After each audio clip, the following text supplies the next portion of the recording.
جی اکثر جب تکلیف کی دلائل دی جاتی ہے کہ جو عوام ہے وہ تکلیف کرے گی جو عالم نہیں ہے، لیکن جو مستعد عالم ہے وہ تکلیف نہیں کریں گے.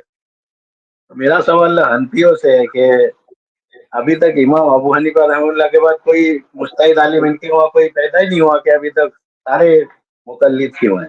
بھائی اس کا چھوٹا سا جواب یہ ہے کہ عام آدمی کا عالم سے رجوع کرنا اور سوال کرنا تقلید ہے ہی نہیں، اور ہمارے یہاں نہیں وہ سوال نہیں کر رہے ہیں، تقلید نہیں. ہاں وہ سوال نہیں کر رہے ہیں، وہ احناف سے سوال کر رہے ہیں کہ ان کے یہاں کوئی مجتہد ہوا کہ نہیں ہوا. ظاہر سی بات ہے، یہاں احناف کہاں ہیں؟ احناف یہ بولتے ہیں کہ مجتہد نہیں ہوا. احناف یہ کہتے ہیں کہ اجتہاد کا دروازہ بند ہو گیا فلاں صدی میں.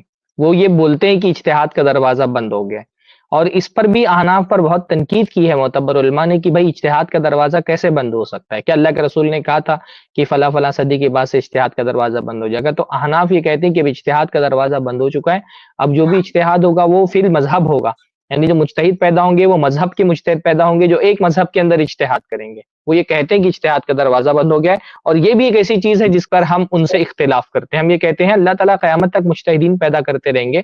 خود حنفی مذہب میں بہت سارے علماء ایسے پیدا ہوئے جو واقعتاً علمی اعتبار سے مجتہد درجے کے تھے، پر انہوں نے اپنے آپ کے لیے مناسب نہیں سمجھا کہ وہ مذہب کے دائرے سے باہر جائیں. جیسے انور شاہ کشمیری ہیں، احناف کے بہت بڑے عالم تھے. اللہ تعالیٰ نے جتنا علم دیا تھا وہ اگر اپنے آپ کو ایک مسلک میں محدود نہیں کرتے تو بہت بڑا مقام حاصل کر سکتے تھے. پر مسئلہ یہ ہے کہ وہاں کتنا بھی بڑا عالم ہو، وہ اپنے آپ کو اپنے مسلک سے باہر جانا وہ اپنے لیے جائز نہیں سمجھتا ہے، تو اس کا علم جو ہے نا وہ محدود ہو جاتا ہے، اس کا خیر محدود ہو جاتا ہے.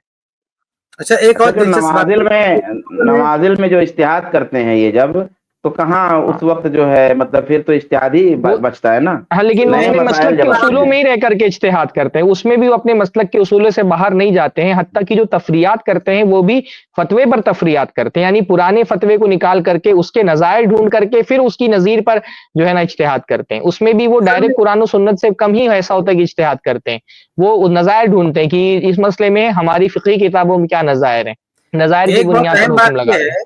ایک بہت اہم بات یہ ہے نا کہ یہ مقلدین جو کہتے ہیں اجتہاد کا دروازہ بند ہو گیا، تو یہ اجتہاد اور مجتہد کے لیے جو شرطیں انہوں نے بنا رکھی ہیں وہ شرطیں اتنی کڑی ہیں کہ پورا خیر القرون میں بھی کوئی ان پر پورا نہیں اترے گا.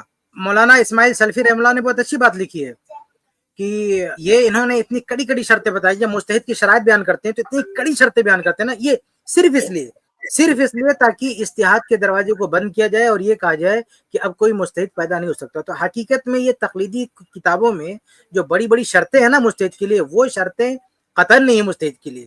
اتنی بڑی بڑی شرطیں نہیں مجتہد کے لیے جتنا ان لوگوں نے بیان کر رکھی ہے. میں انشاءاللہ کبھی اس کو امام ابو حنیفہ میں بھی نہیں پائی جاتی تھی. نہیں پائی جائیں گی حقیقت، اور ارے نہیں پائی جائیں گی، بلکہ کچھ لوگوں نے تو کہہ بھی رکھا کہ مجتہد نہیں تھے. امام حنیفہ رحمہ اللہ کے بارے میں کچھ لوگوں نے کہہ بھی دیا مجھے جب اتنی کڑی کڑی شرطیں بتاؤ گے تو پھر آپ کے امام اعظم بھی نہیں رہ جائیں گے درجے اجتہاد پہ. اس کلپ کی فل ویڈیو دیکھنے کے لیے ہمارے چینل پر ضرور آئیں. آئی پلس ٹی وی نے ایک نیا یوٹیوب چینل شروع کیا ہے جس کا نام ہے آئی پلس ٹی وی اختلاف کا حل. اس چینل پر صرف اختلافی مسائل پر ویڈیوز آئے گی، لیکن دلائل کے ساتھ اور بھائی چارگی کے ساتھ. آپ کو میں دعوت دیتا ہوں کہ آپ بھی ہمارے اس چینل کو سبسکرائب کریں، ہماری ویڈیوز کو شیئر کریں اور نوٹیفیکیشن آئیکن کو آل سلیکٹ کریں تاکہ آپ کو ہماری ویڈیوز کا نوٹیفیکیشن مل سکے. جزاک اللہ خیر، والسلام علیکم ورحمۃ اللہ.